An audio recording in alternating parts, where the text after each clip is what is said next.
ಮೈಸೂರು ನಗರದ ಮರಿಯಯ್ಯನಹುಂಡಿ ನವೋದಯ ವಿದ್ಯಾಲಯ, ಮಾದಳ್ಳಿ, ಶೆಟ್ಟಿನಾಯಕನಹಳ್ಳಿ, ನುಗ್ಗೇಹಳ್ಳಿ, ಬಿರಿಹುಂಡಿ, ಕುಮಾರಬೀಡು ಹಾಗೂ ಸುತ್ತಮುತ್ತಲಿನ ಪ್ರದೇಶಗಳಲ್ಲಿ ವಿದ್ಯುತ್ ಸರಬರಾಜಿನಲ್ಲಿ ವ್ಯತ್ಯಾಸ ಆಗಲಿದೆ ಅಂತ ಪ್ರಕಟಣೆಯಲ್ಲಿ ತಿಳಿಸಲಾಗಿದೆ.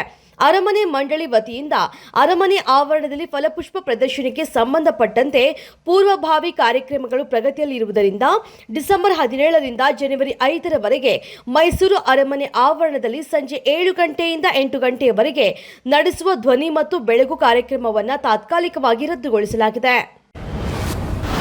ಬಜ್ಪೆ ಪಟ್ಟಣ ಪಂಚಾಯತ್ಗೆ ತ್ಯಾಜ್ಯ ವಿಲೇವಾರಿ ಸವಾಲಾಗಿ ಪರಿಣಮಿಸಿದೆ. ಏರ್ಪೋರ್ಟ್ ಬಫರ್ ಝೋನ್ ಹಿನ್ನೆಲೆ ತ್ಯಾಜ್ಯ ಘಟಕ ನಿರ್ಮಾಣ ಮಾಡಲಾಗ್ತಾ ಇಲ್ಲ. ಗೊಬ್ಬರ ತಯಾರಿಸುವ ಪ್ರಕ್ರಿಯೆಯು ಸಫಲವಾಗಿಲ್ಲ. ಇಲ್ಲಿನ ತ್ಯಾಜ್ಯವನ್ನ ಪಚ್ಚನಾಡಿ ಘಟಕಕ್ಕೆ ರವಾನಿಸಲಾಗ್ತಾ ಇದ್ದು, ಸಾಗಾಟ ವೆಚ್ಚ ಒಂದು ಟ್ರಿಪ್ಗೆ 7,000ಗಳಂತೆ 6-7 ತಿಂಗಳುಗಳಿಂದ ವಿಲೇವಾರಿ ಮಾಡಲಾಗ್ತಾ ಇದ್ದು, ವಾರ್ಷಿಕ ವೆಚ್ಚ ಸುಮಾರು 15 ಲಕ್ಷ ರೂಪಾಯಿ ತಗಲಲಿದೆ. ಮಂಡ್ಯದಲ್ಲಿ ಡಿಸೆಂಬರ್ 20ರಿಂದ ನಡೆಯಲಿರುವಂತಹ 87ನೇಯ ಅಖಿಲ ಭಾರತ ಕನ್ನಡ ಸಾಹಿತ್ಯ ಸಮ್ಮೇಳನದಲ್ಲಿ ಇದೇ ಮೊದಲ ಬಾರಿಗೆ 18 ದೇಶಗಳ ಸುಮಾರು 250ಕ್ಕೂ ಹೆಚ್ಚು ವಿದೇಶಿ ಕನ್ನಡಿಗರು ಭಾಗವಹಿಸ್ತಾ ಇದ್ದಾರೆ.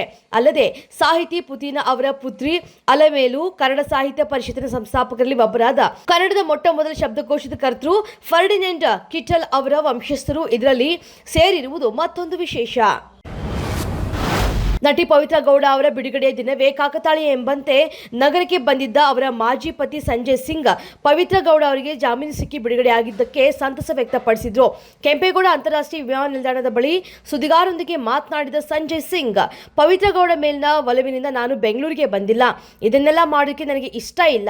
ಬೇರೆ ಕೆಲಸದ ನಿಮಿತ್ತ ಬಂದಿದ್ದೇನೆ. ಆದರೆ ವಿಮಾನ ನಿಲ್ದಾಣಕ್ಕೆ ಬಂದಾಗ ಪವಿತ್ರ ಗೌಡಗೆ ಜಾಮೀನು ಸಿಕ್ಕಿರುವ ವಿಚಾರ ಗೊತ್ತಾಯಿತು. ಈ ಸಮಯದಲ್ಲಿ ದೇವರೇ ನನ್ನನ್ನು ಇಲ್ಲಿಗೆ ಕಳುಹಿಸಿದ್ದಾನೆ ಎಂದು ತಿಳಿಸಿದ್ರು.